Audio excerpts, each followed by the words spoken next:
What's up everybody and welcome back to the channel. My name is Myron Hill of James Media, and today we're going to talk about my workflow with Davinci Resolve.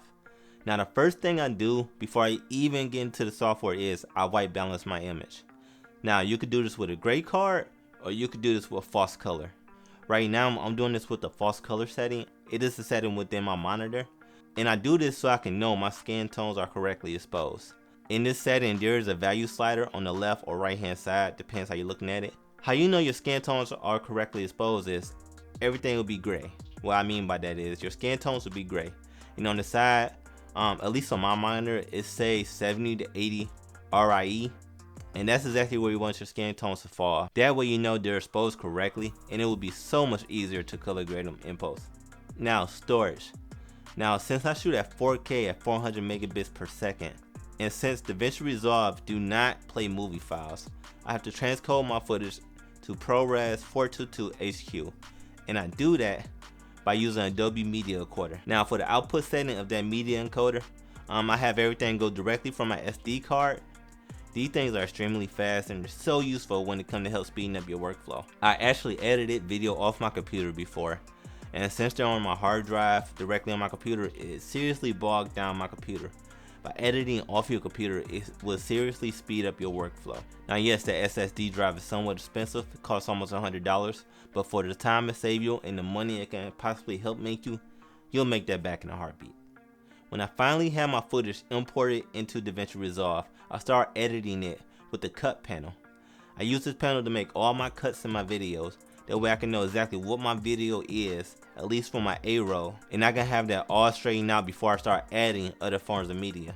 Now I also use the cut panel because it's much faster, because when you delete a scene in your timeline, as soon as you delete it, your timeline becomes compressed, you automatically have a ripple delete, and it saves so much time. Now after I make my cuts, I go directly into color grading. Now, since I'm shooting in the exact same settings every single time, I have a LUT that I made for these videos that I can throw directly onto my film, and it'll look amazing right off the bat. Now, maybe if I want to adjust the skin tones a bit, I could do that, but I saved so much time by using this LUT that I created especially for this video. And to be honest, I do not use everybody's LUTs, I only use my own, because if I buy somebody else's LUTs and I just throw onto my footage and make minor adjustments, I'm not really learning anything. So this is why I rarely use presets or LUTs unless I specifically made them myself. Now, after I do my color grading, I go directly into the edit panel. And now that's where I add my logo, that's where I add my subscribe animation, my end card video, other forms of media that I want to add. I do this because if I did this within the cut scene, or I did this right off the bat and then I went to go color grade, almost everything in that timeline will be affected. And it sucks. And then I'll just have to start over with certain scenes, take certain scenes out and just re-put them back in. So by color grading and then by adding all this stuff in afterwards, I save time because I don't have to worry about these images or these photos getting affected. Now when it comes to my audio, I rarely process my audio unless for some reason it's really loud. Then I may turn it down a bit, but that's pretty much it, because I like how it sounds coming directly from my Rode Video Micro into my camera. Now when I add music onto my timeline, I usually like to put that down to about -40 or somewhere close to it. I do this because I don't want the music to be almost drowning out my vocals.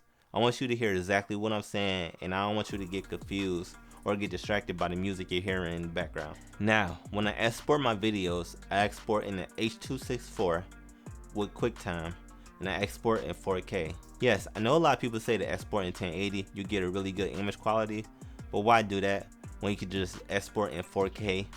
YouTube, at least the algorithm they used to actually help promote or push higher quality videos. For that reason alone, I always shoot in 4K instead of downsampling down to 1080p. So when I'm finally done, I don't need to make any corrections. I like how everything looked. I switched everything over from my SSD drive over to my 1TB hard drive because I do this for storage. I don't store anything on my SSD drive because if I slow that down, then my workflow will be slowed down as well. Alright guys, let me say this. I was an avid Premiere Pro fan and user. I love how it was laid out. It was so simple to use, but I didn't like the colors that came out of it. It always seemed to make my workflow so much longer because it always bogged down my computer no matter what I did. But when I switched over to Davinci Resolve, totally solved it. Okay guys, I hope you enjoyed this video. Now this is my workflow that I use when I'm in DaVinci Resolve. Now this may not work for everyone, but it works for me.